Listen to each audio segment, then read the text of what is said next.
This is episode 44 with Diana Fitz. Welcome to the Quarter Life Comeback Podcast, the show that empowers you to become the hero of your life's journey. With your host, Brian Tier.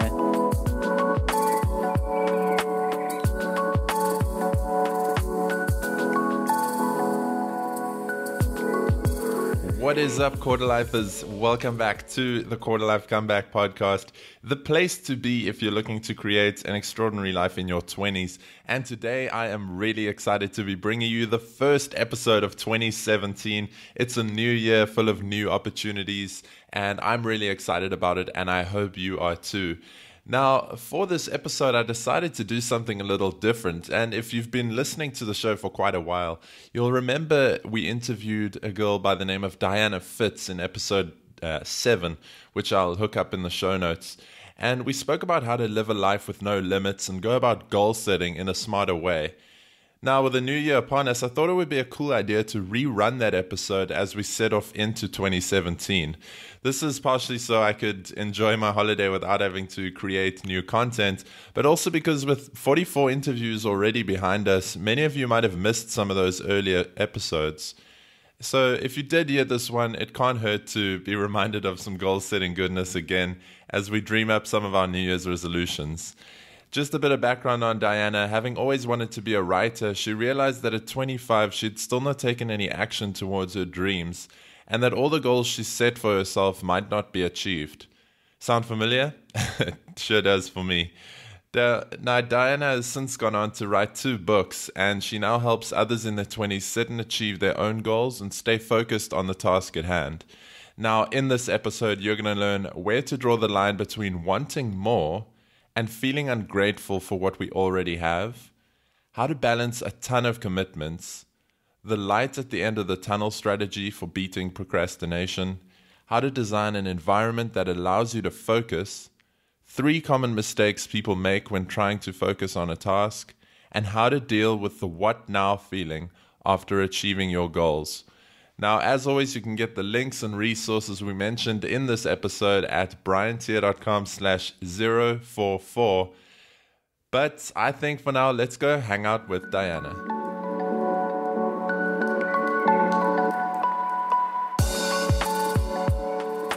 Welcome back, everyone, and a big welcome to today's guest. I'm speaking to Diana Fitz. Diana, how's it going? Good. Thank you for having me. No problem. So, Diana, we connected via Twitter, and I was immediately interested in your story after we chatted for a bit.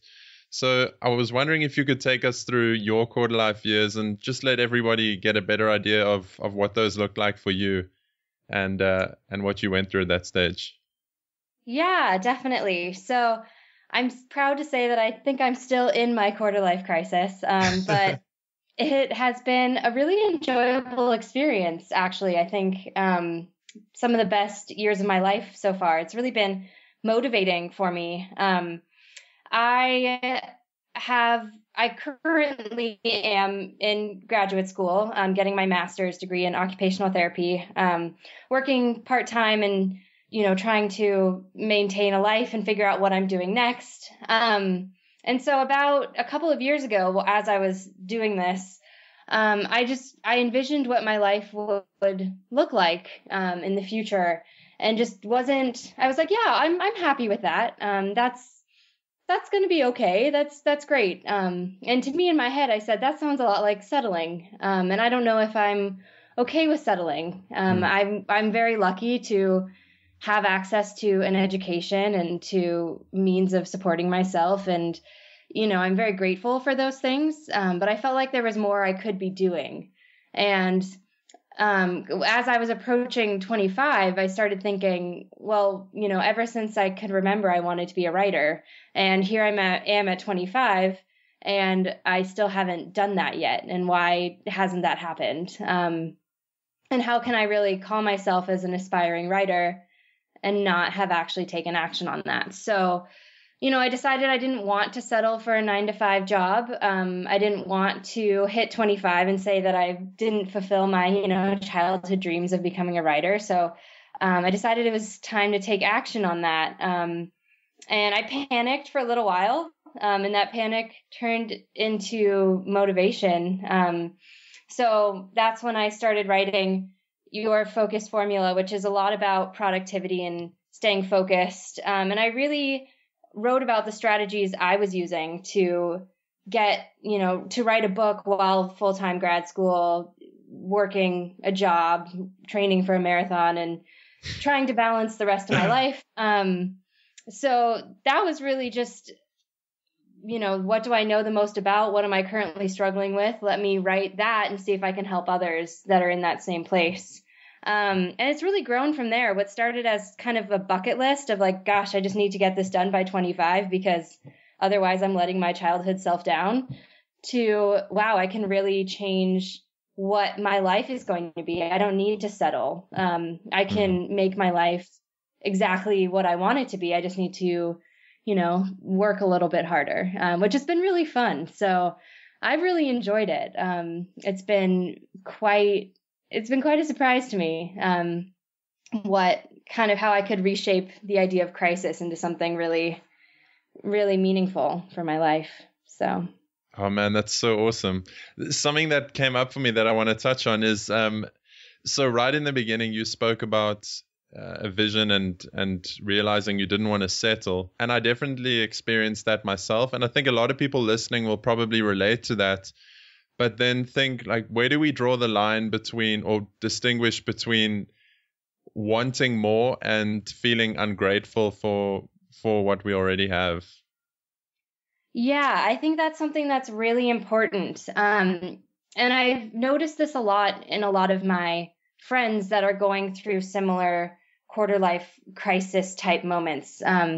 Because I noticed that when I mention quarter life crisis to maybe someone older or someone who's not experiencing it, they tend to laugh and think it's a joke. And in my head, I'm like, we just called it a crisis. I don't know why we're laughing about a crisis. But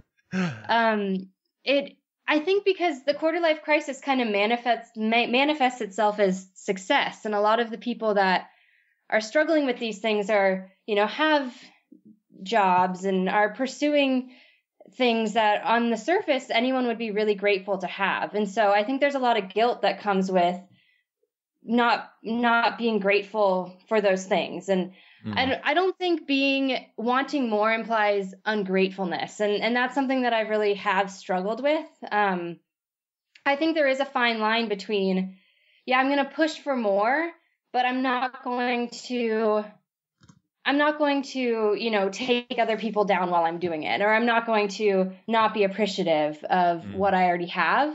And I think there's something too about using your efforts to help others too. So when I started working on my projects, I thought, I could write something that I enjoy, and I could write something that means something to me.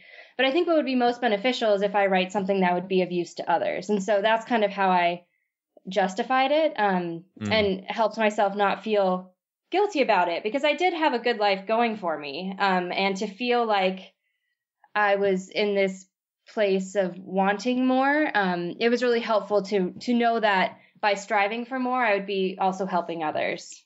So.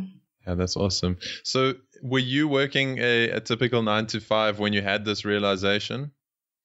No, so I was in full-time graduate school. So okay. My classes were basically 9 to 5. And then I had a part-time job at my university that was often nights and mornings. It was a live-in position, so that was often the other hours of the day.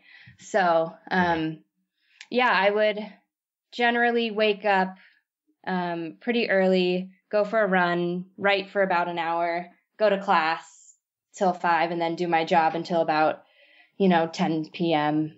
and then start all over the next day. So I got into a pretty strict routine and schedule, which was something that was really helpful, and that allowed it to just kind of happen naturally, and I didn't have to spend a lot of time analyzing when I was going to get things done. And it was really nice to feel like I had done something for myself for my future before 8 a.m. So it was nice to have gotten in an hour of writing before I'd even started my day. It that was always really nice. Yeah, I'm a huge proponent of morning routines and that sort of thing. But this kind of leads to the next thing I wanted to ask you. So you've had this kind of realization now that there's a lot of things you still wanted to do. And how did you, like, once you decided that, how did you go about balancing it all? Because I mean, you launched a business and trained for a marathon, and you were studying full time, and well, you're at grad school and had a side job. Like, how did you balance all of those things? Yeah, I think a lot of it has to do with scheduling and being very meticulous about scheduling. I use Google Calendar quite a lot. I think, and also another thing was just I became very focused in how I used my time. So one of my favorite strategies that I use almost every day helps me eliminate procrastination, and that's just the light at the end of the tunnel strategy, and using visualization to realize like what I'm working for and what I will gain by finishing a current task. So I basically, when I started taking on these things, all of the time that I was using to procrastinate just kind of fell away, because I was so driven by this vision of what my life could be like if I succeeded. So in the short term, that would be like, okay, so I'm working on an assignment I'd rather not be working on. I'd rather watch a YouTube video. But then I'd be like, well, in an hour, I could either still be trying to finish this assignment, or I could have just finished it because I didn't procrastinate and be off doing the rest of my day. And that was something that was really beneficial. And then in the longer scheme, I would think about, okay, if I focus and get an hour work of writing done, maybe in 20 years, I'll be living the life that I want to be living, instead of, having spent all this time watching YouTube videos. So,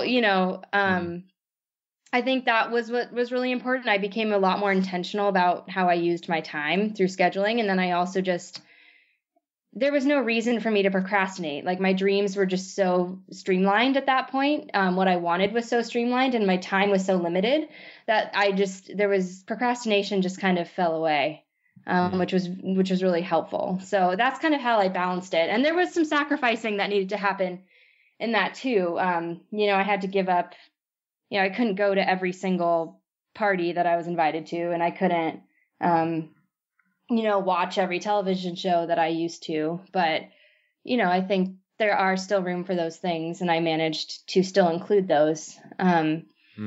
But I think it's figuring out what's most important to you and then making time for those things. Because there is enough time. I'm a big believer in that. There is enough time. One thing I talk about in one of my books is that even if you schedule it all, we tend to overestimate how much time it takes to complete a certain task.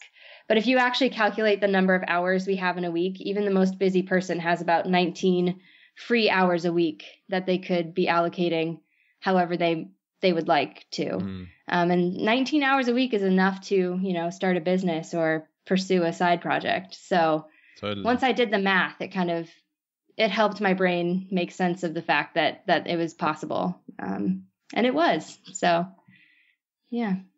Yeah, and you mentioned your books. I want to talk about them. Let's start with the first one, your focus formula. Is this where you're sharing what you've learned about productivity and how you manage to balance all those things? What does the book get into? Yeah, that one's really about how to best design an environment, a mindset, a lifestyle that allows you to focus. Because there are so many things that come into focus. It could be that you are listening to the wrong music. We associate certain types of music with certain activities, and it's not going to be helpful to listen to a really energetic workout playlist while trying to get some serious writing done. So, sometimes there can be accidental things that disrupt our focus. And sometimes there's other things that we need to manufacture. So we don't realize that we're making excuses, or that we're actually part of the reason why we aren't moving forward in a goal is because it's the wrong goal. And so a lot of the book, I tried to make it very actionable, because I got really tired of reading personal development books that talked a lot about certain concepts, but then didn't help readers take the next step. I felt like I was always getting trapped in, the philosophy and the theory and had no idea how to actually use it. So there's a lot of diagrams and exercises to kind of really help make it actionable for your specific circumstance, because everyone's circumstances are different. Some people really can focus to electronic dance music, and some people really need classical music. So it's really, there's not one answer for any one person. And so I tried to write it based on everyone's unique circumstances. But yeah, it is really based on what I was using at the time to help me focus and get everything that I needed and wanted to do done.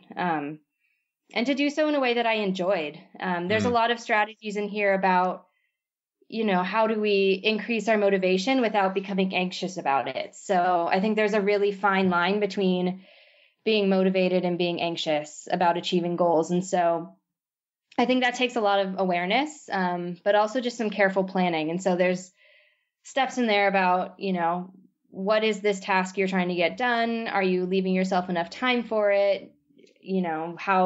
How do you need to structure it so that it's actually making you happier? Because I don't really see the point in being productive and striving towards a goal if in the end, you're not happy about it.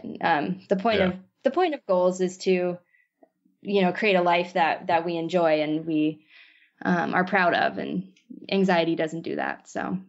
Yeah, I'm going to come back to that in a sec. I just wanted to ask, what are sort of let's say 3 common mistakes you notice people make when trying to focus on a task at hand? Yeah, one of the most common ones is that focus implies uninterrupted, complete attention on a task for long periods of time. And that has been scientifically proven to not be the most effective way in which to complete a task. So there's a technique called the Pomodoro technique.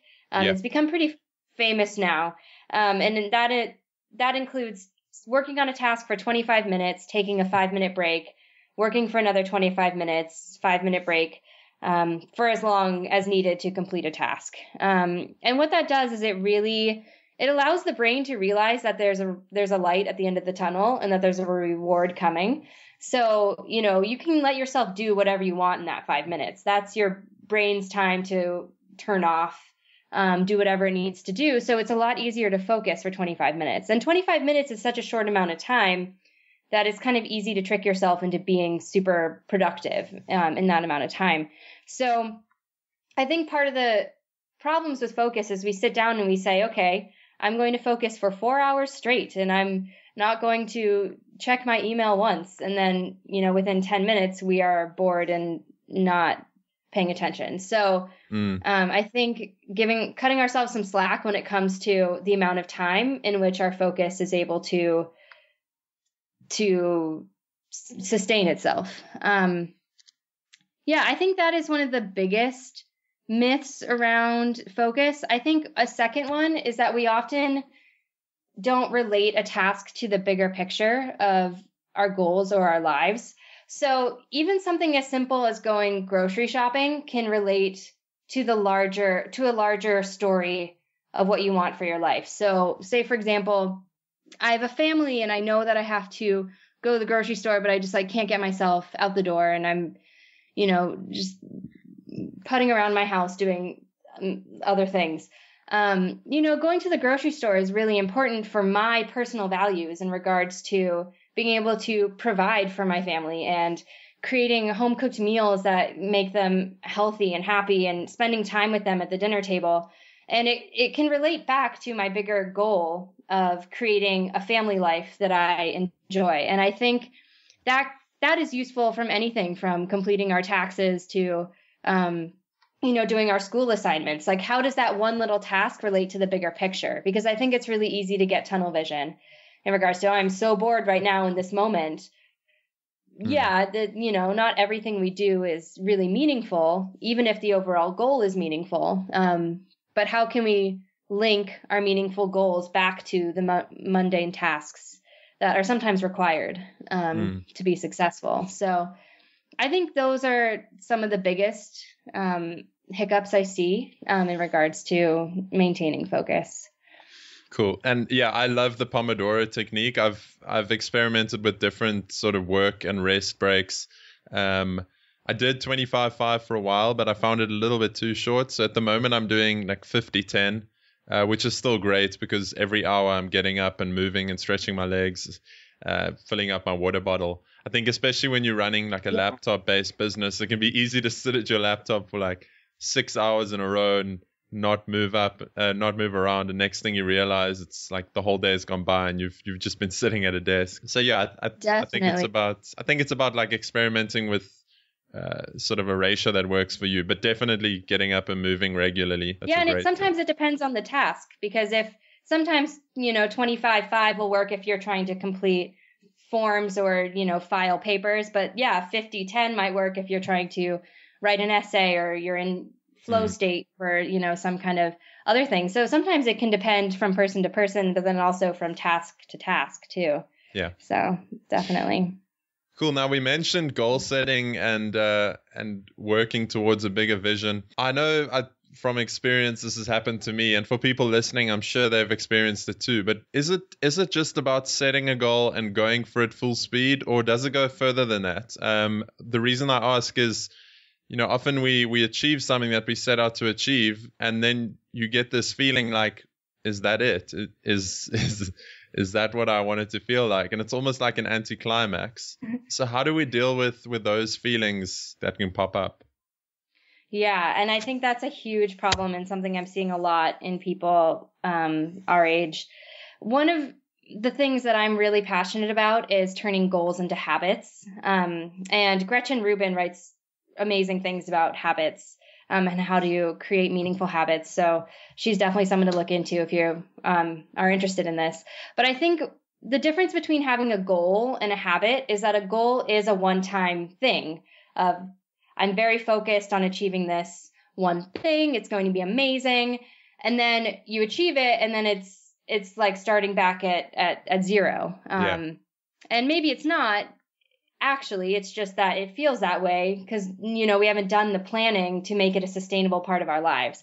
And so the nice thing about habits is that they are more linked to our values and our daily experiences. So one thing I like to talk about is if I have a goal of running a marathon, I'm going to say, I run 26.2 miles.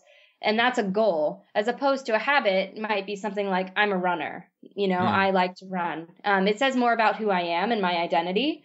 And I think that's something that's easier to sustain over the long term because it starts to shape a picture of our life story and of who we actually are. Because I think it's really easy to compile all these goals and achieve these things and not realize how they all fit together. Where it's a lot easier is like once we develop a habit and we say, I've have all these running goals, but I have been running for X number of years and it's been a part of my life for this amount of time.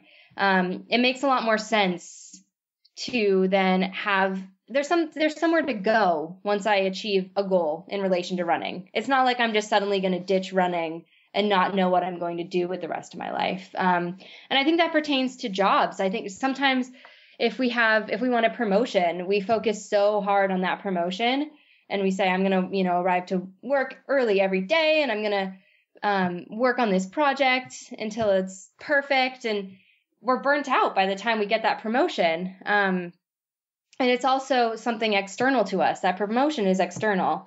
Whereas if we said, no, this is how I live my life. I live my life, being early to my commitments and doing the best that I can. This is something that's a part of me. That's a lot easier to then carry on with. So I think it's really important to not see goals as some kind of one-time external thing, but then before setting that goal, think about how am I going to make this a sustainable part of my life?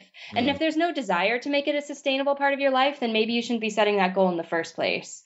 Because really goals are meant to lead to bigger, better things that shape an entire life story. So. Yeah, I often love to tell clients that I'm working with that, rather than focus on the product, just focus on the process instead.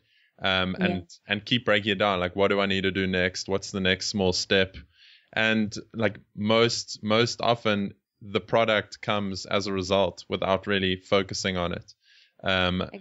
It's just that we don't like to think like that because it's an unsexy way of thinking of it, like doing the small things. But yeah, those all add up, and it's just a far more sustainable way to approach it. So is that what you cover in What Next, your second book? Yeah, that's a lot more so about, okay, we're setting all these one-time goals. How do we enjoy achieving those goals, and how do we make them a bigger part of our lives? So yeah, it's kind of, how do you get over that barrier of society's telling us that we need to achieve everything, and how do we make it sustainable? So for people listening, could you give us some tips for setting better goals, or a better way of going about goal setting? Yeah. So one of my favorite techniques is keeping a daily accomplishments journal. I think in regards to setting goals, we sometimes can lose track of what our own skills are versus what we want and what society wants from us. And it becomes very confusing to discern what we're bringing to the table versus what society wants us to bring to the table. And so one of my favorite techniques is keeping a daily accomplishments journal. And what this does is, not only does it help pinpoint and keep track of how small little things eventually lead to bigger success, but it also kind of provides a way of keeping track of evidence of your skills, and kind of integrating parts of your life and realizing that we don't need to segregate life, work, family, athletics. We don't need to segregate the parts of our lives. So an example I use in the book is someone's been keeping an accomplishments journal. They have always wanted to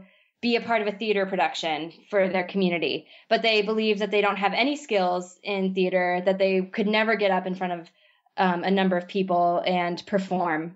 But they've been keeping an accomplishments journal. And so they look back on it and they realize that in their job, they've given a presentation to a room full of executives, that they've had to propose a new project to all of their coworkers, and that in fact they have overcome their fear of stage fright. It was just in a different medium, and they weren't connecting the dots in that way. So I think that's a really neat way to set a goal, because not only does that give confidence in, okay, this might be something that is doable, I think it also helps us set goals that are possibly more realistic. And I've also, someone read the book and wrote to me and said that they did this for a friend that was in a quarter life crisis, and that they were having a hard time knowing what to do next in their lives. And so this person wrote their friend an accomplishment journal of all the things that they believed they had accomplished. And it kind of gave them perspective on the next step. So that's one of my favorite techniques. It's a little less tangible in regards to what goal to set, but more so in regards to gaining perspective on where you've been, and what the logical next step might be. So it's one of my favorites. I love that idea of the friend setting the accomplishments journal. That's so cool. Yeah. Right. So Diana, you've obviously written 2 books yourself, and we'll link to those in the show notes. What are some of the other best books you would recommend for people in their quarter life stage of life? Yeah, my favorite book of all time at this moment is called The Upside of Stress. And I think it's by Kelly McGonigal. Yeah, I love Kelly McGonigal. Oh, she's amazing. And this book really changed my world and my perspective. I probably need to credit a good number of, of my success to her.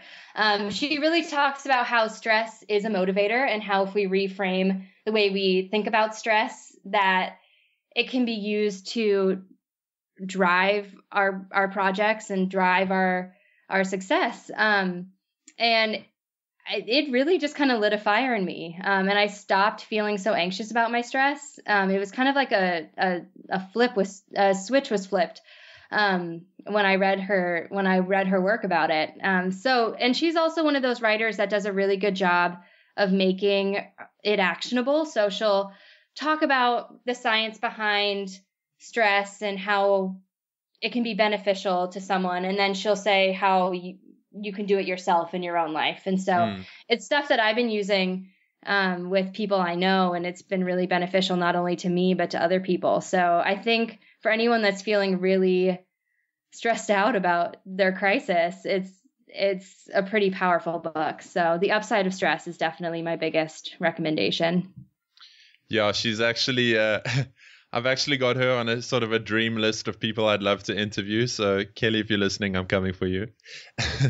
But I think I saw a bit of research that came out of that book, which was, stress, oh my gosh.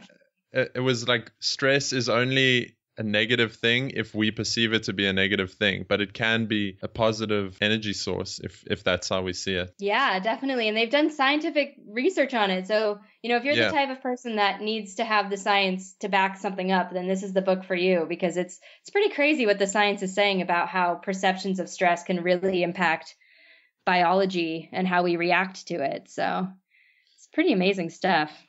Yeah, I'll link to that in the show notes too. Diana, I want to be mindful of the time. Before I do get on to the final question, how can people find out more about you and the work you're doing and get hold of you and all that sort of stuff? Yeah, so dianafitz.com is probably the best place to connect with me. There's a free goal setting guide. It kind of takes someone through the steps of how to set a goal that is meaningful in their lives and kind of makes sense. So it's pretty short. It's pretty actionable. Tried to keep it pretty concise. When you grab that, you'll be on my mailing list, which I also try to deliver a lot of content through that. It's not very salesy. So dianafitz.com is a great place to check that out. I'm also on Facebook and Twitter, and then all my stuff is on Amazon. So that's also a good place to find me. Cool. We'll link to all of that in the show notes. Just before I get to the final question, I just want to acknowledge you for recognizing what you really wanted in life and for going for it full speed and balancing all these different things in order to create a life you could actually be proud of and that was meaningful to you. And so thank you so much for that and inspiring in that way, and for sharing your message via your books and the other work you are doing. The final question that I do have is, what one action can listeners take this week to start creating their quarter life comeback? Yeah, so this one is pretty small, but has had a big impact on my life. I started listening to my podcast at double speed when I became serious about running. And so, I would be out running for an hour. And when I listened to my podcast at double speed, I was getting through so much more content. And I can actually thank podcasts like yours, really, for a lot of the success that I've had. A lot of the motivation, a lot of the knowledge about how to actually make it as an entrepreneur, I've learned through podcasts. So I am eternally grateful for podcasting, and probably can, in 30 years, we'll be thanking them for, the life that I hopefully will have created for myself by then. So, it sounds weird and it sounds not very useful and it sounds a little crazy, but, just turning up the speed on a podcast can actually have a really big impact on the amount of content you're able to consume in a day. And in regards to focus, it's actually really beneficial for focusing, because we don't realize that people can talk really slowly, which is fine, but it leaves our brains more space and time to get distracted. I noticed that when I turned up the speed on my podcast, that I didn't have time to get distracted. So I was actually focusing a lot more on what was being said in the podcast. So I was actually retaining a lot more content as well. So that's something that's really jump-started my learning and kind of given me a way to shape what I want my future life to be. So it's a small tip, but it's had a big impact on my life. Yeah, I love it. And I can definitely agree. I do the exact same thing. And, a lot of people say, well, I don't have time to listen to podcasts. But if you play them on double speed, often it's like 20 minutes or even less. So yeah. I think that is a great tip, no matter how small it is. Diana, thank you so much again. This has been a really awesome episode, and yeah, keep doing what you're doing. I love your work. Thank you. Well, likewise, it's an honor to be here. So there you have it, guys and girls. That wraps up this week's episode, the first of 2017. And a big thanks to Diana Fitz, although we didn't record the episode this year. Just a thanks again for coming on the show way back in September. And I really hope you enjoyed this one. If you did, please share it around with your friends on social media. And shoot me a tweet at Brian Tier to let me know your biggest takeaways. As always, you can get the links and resources we mentioned in the show at the show notes, which you'll find at briantier.com/044. And I hope you take this episode and really use it to set smarter goals and just crush those goals as we move into 2017. I know I'm really excited about it, and I hope you are too. Now, if you want to get all these episodes as soon as they drop, go to quarterlifecomeback.com and subscribe on the page. And until next week, keep creating your quarter life comeback. Thanks for listening to the Quarter Life Comeback. Get started today by visiting briantier.com.